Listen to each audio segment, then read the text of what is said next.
Say hello to my little friend. Forgiveness to Tony Montana.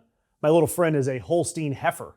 She gives about 6 gallons a day, and she was minding her own business in northeastern Ecuador on March 6th.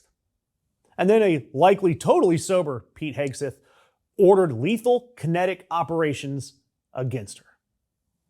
The New York Times reported this week that on March 6th, the United States military helped Ecuador bomb what both governments called a narco-terrorist training camp in the jungle right near the Colombian border.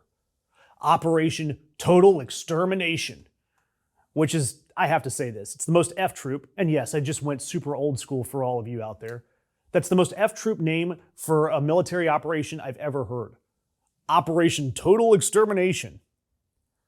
They bombed a dairy farm and named it Operation Total Extermination. Ecuador's president declared victory on Instagram. He posted a video of a house exploding in a forested area with a caption that said they had destroyed the hideout of a cartel leader. The Pentagon spokesperson posted on X that Southcom had executed lethal kinetic operations against designated terrorist organizations. Pete Hegseth, the Secretary of the Department of Defense, gave the order. The U.S. sent helicopters, aircraft, riverboats, and drones. They found the target and they obliterated it. And it was a dairy farm. A 66-year-old farmer named Jose Pena hid in the bushes as bombs fell and shook everything. When the dust cleared, 3 buildings, rubble. The scorched zinc roofing was twisted in the debris. 2 dogs, dead. His chickens, dead. Jose Pena's livelihood, gone.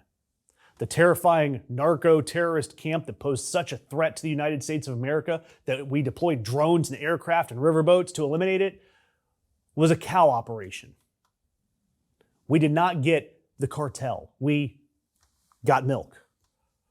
Now, I know what you're thinking. You're thinking, Josh, maybe there were cartel members hiding amongst the cows. Maybe they were using the farm as cover. Maybe cartel members were hiding in fake cows, or the cows were actually weapons to be hurled at enemies like some sort of Monty Python scene. Maybe it's not as simple as it looks. And to that I say, yep, that's always possible. There's always weird stuff possible. But here's the thing about Operation Total Extermination. They didn't capture anyone. They didn't report killing anyone. Ecuador said that the camp had capacity for 50 people. Instead, there were cows. And nobody was arrested, nobody killed. So the box score for Operation Total Extermination: buildings destroyed, 3. Cows displaced, lots. Cartel members apprehended, 0. Drug trafficking routes disrupted, probably none. Dogs deceased, 2. Deliciously fresh-churned Ecuadorian butter blown to smithereens, presumably way too much. I mean, this is the Keystone Cops meets Pulp Fiction, just without Winston Wolfe for cleanup. We shot a dairy farm in Ecuador. I don't want to hear about what we almost did, Ringo. Oh, and the operation, it didn't just bomb the farm. According to residents, Ecuadorian soldiers, they burned 3 homes in the area days before the bombing, apparently to clear people out. Workers arrested, blindfolded, kicked, and then flown to a military base and held for hours. A lawyer representing the local residents says that her clients reported horrible treatment, near drowning, electric shocks. One man showed wounds from his restraints. An unexploded bomb was later found across the border in Colombia, where journalists had to notify Colombian authorities so that the device could be destroyed. All for a dairy farm. That's what we sent the aircraft and the drones and the riverboats to do.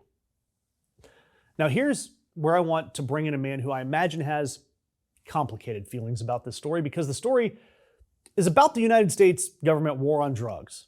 And the war on drugs has a very interesting roster of supporters. Pete Hegseth, he ordered the bombing. The Department of War executed it. But the war on drugs has a broader team, a committed team, a family team, if you will.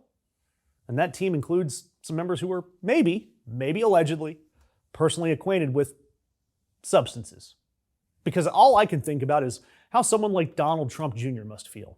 You know, the president's son, investor, big guy at parties.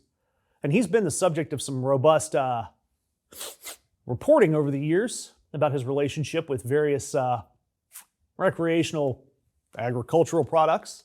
And I'm not going to say anything specific. I'm just going to say that if I were Don Trump Jr. and I watched my father's administration bomb a dairy farm while declaring war on the substances that Don Jr. allegedly loves, presumably milk, and he loves it enthusiastically at various gatherings, I would probably feel some kind of way about it. That's all I'm saying. That's all I'm saying. Meanwhile, somewhere in a Manhattan apartment, there's a man staring at a glass of cold, whole milk and thinking about the farms of Ecuador.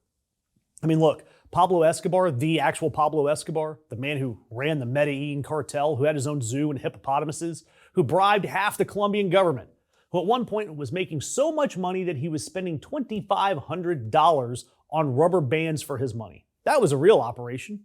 He knew the difference between a cow and a cartel member. He had discernment, product knowledge. He wouldn't have filed a War Powers report to Congress about a Holstein heifer.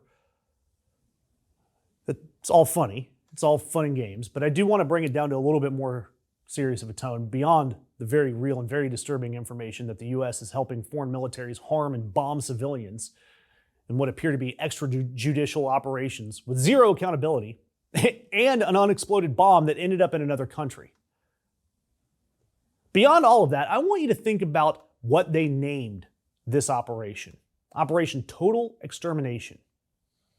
That's what this administration named a bombing campaign. Not precision strike, not border security, total extermination.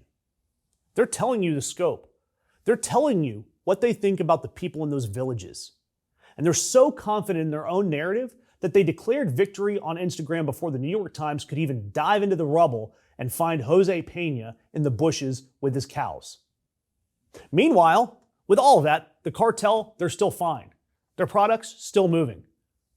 The dairy farm, not fine. The cows are displaced. The dogs are dead, and the farmer was hiding in the bushes while the Department of Hexith executed lethal kinetic operations against that farmer's livelihood.